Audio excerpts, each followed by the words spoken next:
All right. What's going on, guys? Good morning. It is 7:36 Central Time. Yes, we are doing a live stream very early. This could be just me talking to myself. I don't know. Probably will be. But let's see. Maybe some of you guys will come in. Some of you will not. Obviously, the Chiefs getting ready to play the Dolphins in Germany.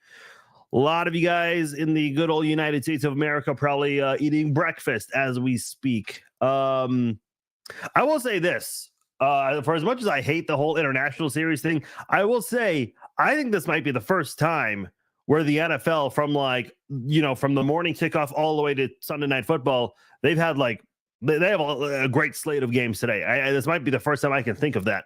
You got Chiefs and Dolphins.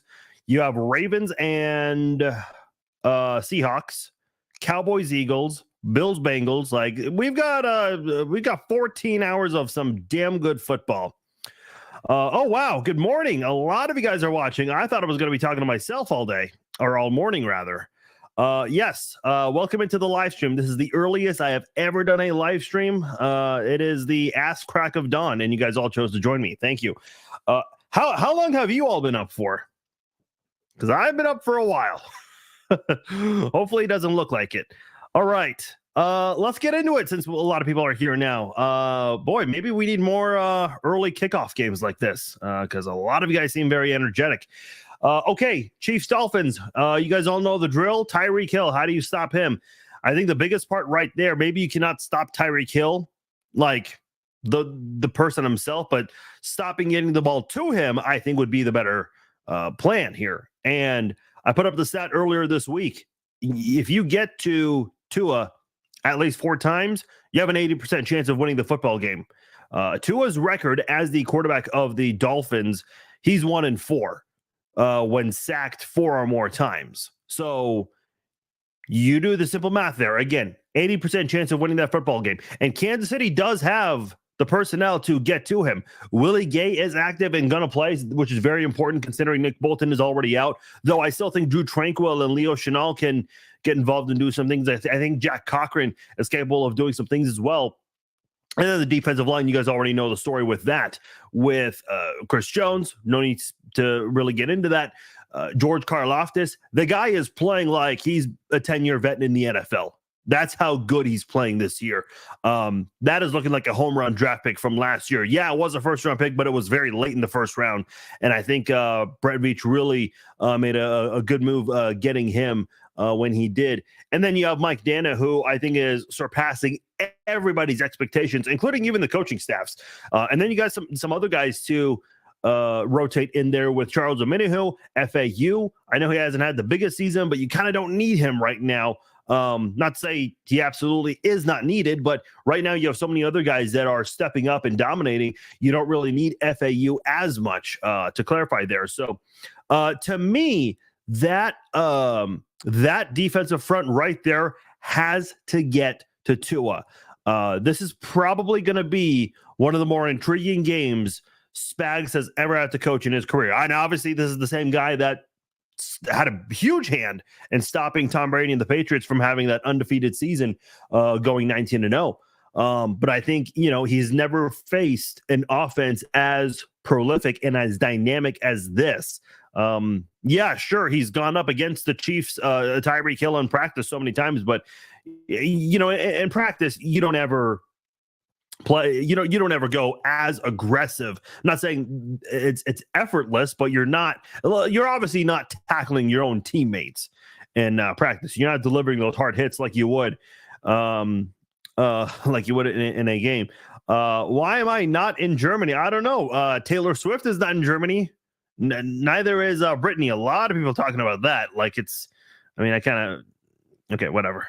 See, I just opened up a can of worms without even. I blame you, Kathy, for doing. No, I'm just kidding. How long have you guys been up for? 5 a.m., Robert? Okay. Linda says 5. A lot of you guys, 5 a.m. seems to be the magic number here for a lot of people.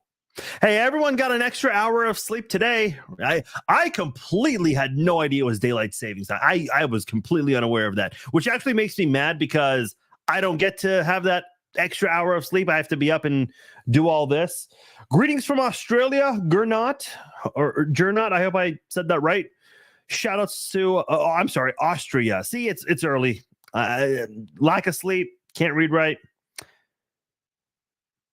According to NFL Network, we already lost this game 2 days ago. Oh, okay. Well, shout outs to the fine folks over at NFL Network.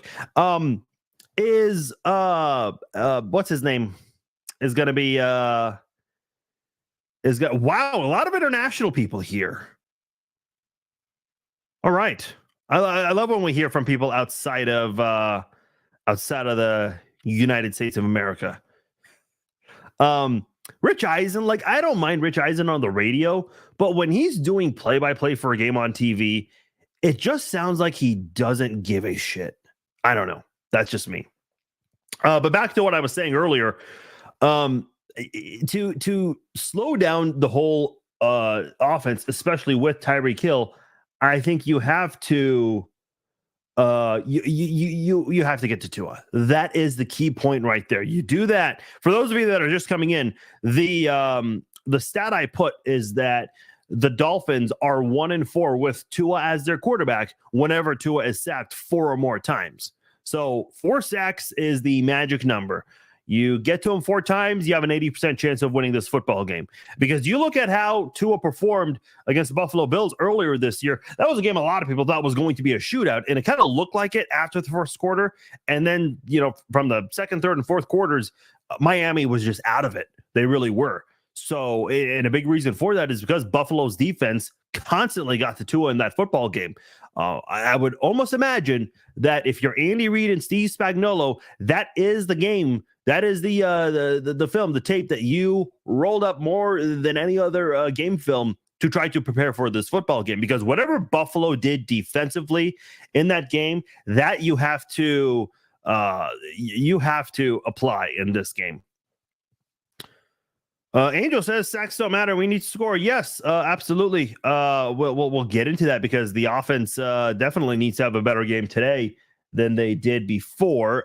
Brody's asking, what is your opinion about traveling overseas early and late Friday? Yeah, this is a really good question here. We didn't really get into this on the podcast. Andy Reid says based on past experiences, that's like his plan, but I don't know what he means by that, because the only game he's ever had internationally in a regular, by the way, I'm not including Mexico. Yes, that's international, but come on, let's not act like that's the same as traveling to Germany. But when the Chiefs traveled to London, I don't think anyone in the media even remembered, because if you guys remember, that was the same day the Royals won the World Series, and the Chiefs rather had a 1-5 start to the season. Nobody gave a damn about the Chiefs. So I don't even think the media cared enough to remember, looking back now, like, when did the Chiefs leave for Germany or London? I don't think anyone remembers that, but apparently it was the same as what they did this week with Germany. I don't know. You hear so much about time. Listen, even if you travel like in the United States, there's a 2-hour time difference. People even then just kind of need to relax a little bit, all that stuff. The Chiefs, as soon as they landed, they quickly got settled in and went straight to practice. So I don't know if the game plan was, hey, on this flight, everyone needs to get their beauty rest because we're going to practice right away once we land there. I don't know. Hopefully they got some of that figured out. Offense here, because we spent a lot of time talking about the defense and really just one side of it. And I'll get back to the defense because I think we got to talk about Raheem Mostert, which we didn't really talk about much. But I think offensively speaking, here's what I will say, because obviously the Chiefs offense laid an egg last week. The Chiefs, when you just listen to the players and some of the media they've been doing this week, they sound like they have moved on, which is good, because a game like that, what's going to be the mindset afterwards? And the Chiefs just look like they are in a good mood. I mean, you listen to that press conference. I know a lot of people are criticizing the German reporter who asked Travis Kelce, "Hey, are you in love with Taylor Swift?" Which topic for another time. But the reason I'm bringing that up is, that was just one of many examples we could use as to how the Chiefs in that press conference. I mean, they were in a damn good mood, really giddy, felt pretty good. They were pretty damn happy. They looked like they were excited to be there. They feel pretty good. I know earlier this week, the Dolphins players were complaining about the adjustment and the sleep and all that stuff. The Chiefs really haven't had time to complain about any of that because they gotta go. They gotta get ready. So I think the nice part about going in a little late, mentally speaking, is you don't have time to kind of dwell on any of that. You have to go there, immediately practice, take care of business, and get ready and do your media obligations and prepare for Sunday. Put the final touches on preparations there. Who do I see getting the first touchdown today? Wouldn't surprise me if the Chiefs. I say this, but then we all get surprised. But I'm going to go with Isaiah Pacheco. I'd like to see the Chiefs run the ball a little bit. Very curious to see how they try to attack early on.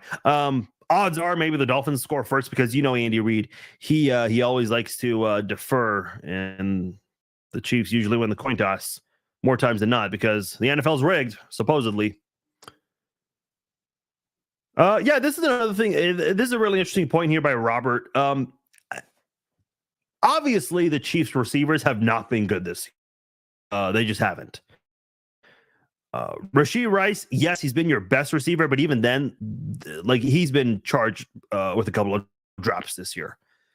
I think we're at the point now where it's like, okay, you got to look at yourself in the mirror. It's gut check time. The schedule is about to get a little tougher too. You're about to play the Dolphins. You're going to play in your first game back from the bye week. You're going to be playing the Eagles Monday night. Not that this is going to be a tough game, but hey, road rival game against the Raiders. You got the Bills. You got the Bengals. You got the Chargers on the road. You got some tough games coming up. And yeah, there are some easy games. Like I know I just mentioned the Raiders, but at the same time, come on, they're like one of the worst scoring teams in the NFL, and you've yet to play them twice.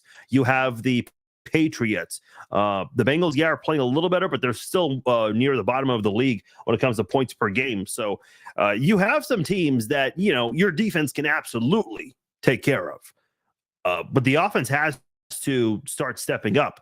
And me, it's like the receivers, okay, if the first 6 games, or excuse me, the first 7 games, if that was not a wake-up call, what about that 8th game, losing to the Broncos?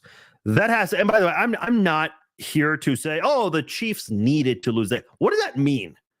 Because I see so many times, whenever someone's favorite team loses unexpectedly, oh, they needed to lose this game. What does that mean?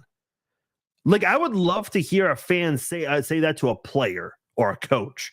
And say that exact same thing, because I don't think players and coaches would take kindly to a comment like that. The Chiefs just flat out fucked up. I mean, let's call a spade here. So can that fuck up right there be the wake up call that, hey, Sky Moore needs to make that play in the end zone? Yeah, sure, his arm was grabbed or whatnot, but he also got his arm back from the defender in time to try to make that play. I mean, the ball was right there. Hit him in the arms. Statistically, I don't think that's a drop, but you may as well just call it that because, man, it was just right there for the touchdown right there. McCole Hardman, not I was about to say not on offense, but his first game back, he had a couple of drops. And then in his second game, he fumbles that punt return right there. We've seen Montrell Washington and Richie James also fumble punt returns. And those are also wide receivers. So I don't know what's going on with the wide receivers. I've been mentioning this for a few weeks now. The Chiefs do lead the NFL in dropped passes. Obviously, that does not include Marquez Valdes-Scantling's fumble in last week's game against the Broncos, things like that. So the Chiefs have got to clean this up. The turnovers and the drops. And I'll say this, teams that commit those kinds of things on a consistent basis are not 6-2. It's usually 2-6. So Yeah, the defense has certainly stepped up, and I don't have an issue with that. Patrick Mahomes has bailed this defense out so many times. I know a lot of people who hate on the Chiefs uh, love to discredit Mahomes and say, "Oh, well, now he's overrated because the defense is picking him up." Well, what about all those times Mahomes picked up the defense? Everyone forgets about that very easily. So, again, I don't subscribe to the notion of needing to lose games because I think that's stupid. But I do believe in wake up calls. I think that's different than needing to lose a game. You know what? If last week really does become a wake up call and you see the Chiefs receivers playing much better football the rest of the way, great. Because guess what? If the Chiefs do win this game and they do win their next game in 2 weeks, 15 days against the Eagles, nobody's going to be talking about the Denver game anymore because the Dolphins win potentially and the Eagles win potentially could easily erase all of that. So that's why, you got to have you got to be refocused and just play much better football. Obviously, you cannot do what you did last week on offense against this offense, unless the defense holds the Dolphins to 3 points, which is not happening. It's just not. Bear with me. Let me just quickly post my score prediction. I am going 31-17. What is your guys' score prediction?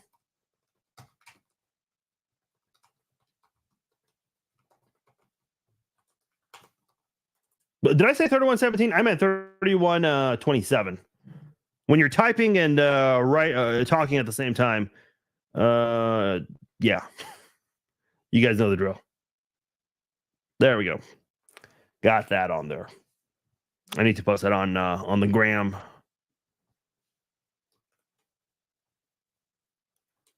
Yeah, let me know your guys' scores, and I'll read some of those off. I'll give you guys a few seconds while I try to do two things at once. Insert Travis Kelce reference. Yeah, to me, the most important thing, getting to Tua at least 4 times. That is key. And then the offense obviously playing much better. And Travis Kelce did say it on his podcast, talked about how it's gut check time. The unit definitely needs to step up and have a better game. And part of it is, why are the Chiefs not running the ball? Well, it's not Andy Reid's MO. I've talked about that so many times on here in the past. But at some point, you've got to think to yourself, at some point you got to utilize running the football. You have to. Is Andy Reid going to try to do that in this game? No one really knows. Very rarely have we seen the Chiefs go run heavy in a game. I remember one time, this was during the weird pandemic year where games were switched around a lot. The day before they acquired Le'Veon Bell, the Chiefs had a game, I think it was against the Bills, where they just went run heavy. And it was like, I think Joe Buck mentioned it on the broadcast. It was the highest rushing game the Chiefs had as a team. So, okay, Joe has an interesting comment here. Tommy Townsend hitting the scoreboard in warmups. Okay, I've not paid attention to that. But I did comment on social media. I think I saw someone from the Chiefs production staff put a picture of the stadium, which, by the way, we're getting gold end zones, which I'm excited about. All of you guys are, I know. That stadium ceiling is very, very low. And people kept talking about, they're going to open the roof. I don't know how you're going to do that with that video board right there in the middle. And by the way, from the pictures I've seen this morning, there's no roof that's going to be open. In fact, that stadium isn't Germany pretty cold. I mean, I just saw pictures of people in coats and shit. So I don't think they're going to be opening that roof. I don't think the players would want that. But that ceiling is low. And then you consider the video board that's right there in the middle. There's a good chance Tommy Townsend hits that video board today. Do you think Kelce needs his good luck charm today? Since what Hill said, we have do is look for Kelce, big will. I don't know what Hill said this week. I know he said he wishes the game was at Arrowhead. Then he said he didn't care. But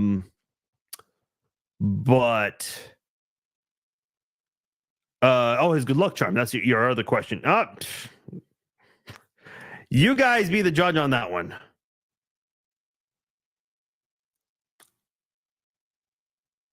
By the way, I'm not putting every comment up here, but I'm seeing all your comments, so I appreciate all the hellos and good mornings from all of you guys, especially those who shout me out by name.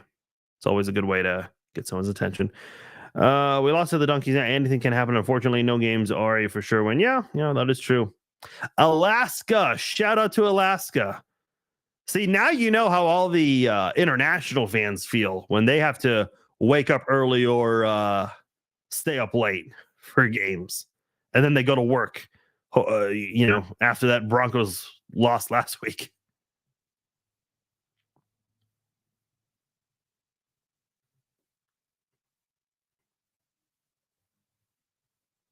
Pirine is active, Brad. Yes. For those who missed it, yesterday, LaMichael Pirine was one of the players who was elevated to the 53-man roster. CEH inactive today. So LaMichael Pirine, he is going to play, perhaps make his NFL debut. So I don't know how much of him we will see in the game. So we'll find out. Corey says 31 or 34, 31, 24, 17. I'm assuming these are all Chiefs, unless mentioned otherwise. 30, 20. Yeah, we seem to be okay. See, that's my prediction right there, Carver. But if it seems like we're all in agreement, it's gonna be pretty close. Yeah, a lot of you guys are in agreement about where the score. Okay, we're starting to see some scores in the 20s now. Is Taylor Swift going to be at the game? I doubt it. She was hanging out with Brittany and a few other Chiefs ladies last night in NYC. I love all the people who are like, oh, that photo's fake. Jesus Christ. By the way, I don't know if you guys saw the video. So it's Brittany, Sophie Turner, and Taylor Swift. And then you have Paige Buechele and Lindsay Bell, who obviously aren't like big names amongst, Chiefs fans, even though they're wives to current or former Chiefs. Dude, the flash photography, it's like you just hear the shutter like it's like, man, my God, how many of those do you need? I get it, different angles, different people, all that stuff, but it's a little over the top. And then they were leaving because I guess people in New York City, all the Taylor Swifties, they found out what restaurant they were at. So there were a bunch of media, and then you had fans all holding out their phone taking pictures, and you can see the bodyguards all like walking with them. Like, how many times has Lindsay Bell ever had a bodyguard with her? I like, even you could see Paige Buechele's response. She was just like, whoa. But anyway, people are like, no, Brittany's in Germany. It's like, she's literally here. And then you have people trying to describe when that picture was. Come on. Definitely the defensive backs. Listen, everyone knows about the offense. But Xavier Howard, Jalen Ramsey in his first game back on an interception. So, and by the way, we didn't spend a lot of time talking about this, and I'm going to wrap up here shortly. But Raheem Mostert, you got to watch out for. This guy's played very well. He doesn't lead the league in rushing, but he is top 10 in the NFL in rushing. Achane. So, if Achane wasn't there and they just decided to run heavy with Raheem Mostert, he could have easily led the NFL in rushing yards this year. So that just tells you how good the Dolphins offense is, not just passing, but also running. The Dolphins are number one in every category. Total offense, passing, rushing, points per game, first downs, all that stuff. Now, I know a lot of the people talking about the fact that the Dolphins have not played anyone. In fact, CBS Sports pointed this out. When they play a team over 500, like the Eagles or the Bills, they lose. When they play a team under 500, I think all the teams they have beaten have either 2 or 3 wins on the season. So make what you want with that. I know a lot of people made a big deal about that with the Eagles last year when they didn't play anyone significant in the regular season, and then in the playoffs they kind of, I don't agree with it, but a lot of people are saying they skate through because especially in the NFC title game with all the injuries the 49ers dealt with. So what I will say though is, I do agree with the notion that right now for this game, the Dolphins are coming in with no quality wins. No, this is not college football, but in terms of head-to-head matchups, you got to feel somewhat good if you're Kansas City, because the Dolphins have yet to really have a good game against a good quality opponent. Yeah, I'm a huge fan of Drew Tranquil. He's played great this year, and even in that game against the Chargers, his former team, when Nick Bolton goes out, he immediately comes in and makes an impact. I really like if we did not have Nick Bolton, I think Drew Tranquil would be playing a whole lot more for the Chiefs. Unfortunately, Bolton's going to be missing some time, so Tranquil's going to play a lot more. Hey, listen, I don't like injuries. No one does. There's never a good time for an injury. But I suppose if there was ever a position group where you have a little bit of room for that kind of thing, you have good depth at the linebacker spot. So fortunately, the Nick Bolton injury, not the worst thing in the world for Kansas City. Because I'm hearing a lot of Chiefs fans talk about how they feel like this is going to really set the defense back. I don't think so. I really don't. I still have a lot of expectations from this defense with or without Nick Bolton. If you lose Willie Gay and Drew Tranquil, yeah, I would start to be a little worried there. And by the way, not a lot of people are talking about this guy, and I really hope he steps up and makes a play today, I should say. Leo Chenal. We heard a lot about him last year coming out of the draft, but we didn't see much of him last year. Now, with Nick Bolton out, Willie Gay is expected to play, but he might be a little limited on his total snaps. This is a time for Leo Chenal to step it up and make some plays, plural plays, more than one. He's had some flashes this year whenever he's gotten an opportunity. So I think he's proving that the Chiefs made the right move getting him in the third round. And what can he do if he gets more snaps? I would like to see that in this game. Hopefully they try to force feed Hill in case he double team him. That will equal a lot of sacks. I just want to know, I really want to see the double team, and I know it's not easy to see on TV, and so you have to pay attention to the replays. But I really want to see how the Chiefs cover Tyreek Hill in this one, because in the event where the Chiefs' defensive line struggles getting to Tua, and I'm sure that's Miami's number one priority, is protect the hell out of Tua. How does that Chiefs secondary try to prevent Tyreek Hill from going off? Who supposedly has a secret celebration ready for the game. Yeah, to me, it's like that secondary. And I think Justin Reed is honestly one of the more underrated safeties in the NFL. Mike Edwards, he doesn't start as much, but when he's out there, he doesn't allow a very high quarterback rating. He's one of the better safeties in that category this year. So 2 ex-Chiefs players on the Dolphins that are a threat. Okay, obviously one is Tyreek Hill. Who's the other guy? I know John Embry. He's coaching he's the assistant head coach / the tight ends coach. He's been with San Francisco. He was here in Kansas City with Herm Edwards. I'm at the wrong page. Where am I? There we go.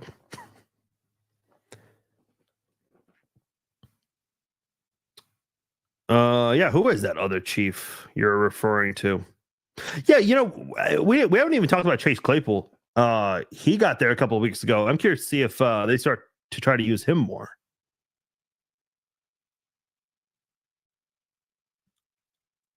Yeah, I'm not. Who's the other Chief that you're referring to?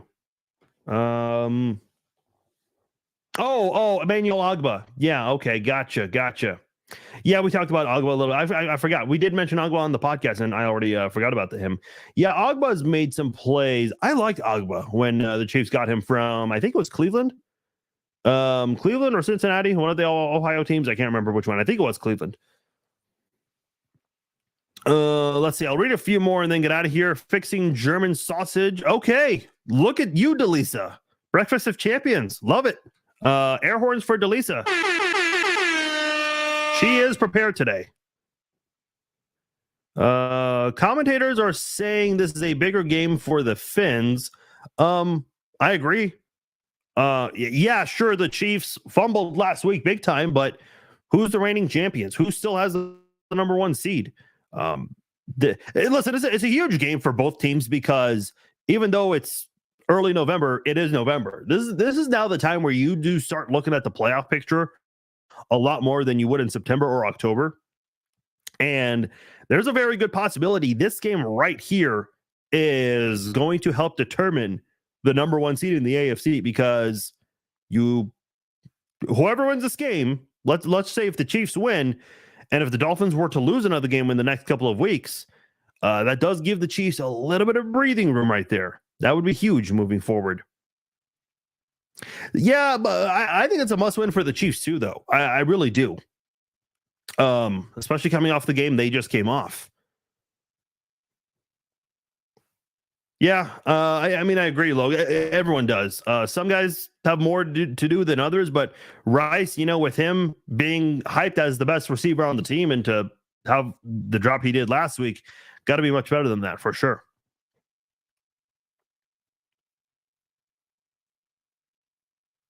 Yeah, guys, a lot of people keep asking what time is the game or what channel is the game. So it's on NFL Network. If you don't have NFL Network and you live in the Kansas City area, it will be available on KSHB channel 41. Now, if you have cable, it might be on a different channel. From, if my memory serves me correctly, back when I had cable, I think it was 13. So you'll have to check it out. If you don't have either of those options, NFL Plus, you can use their free trial and then cancel before the free trial ends. That way you don't get charged. So I'll leave you guys with those options there. All right.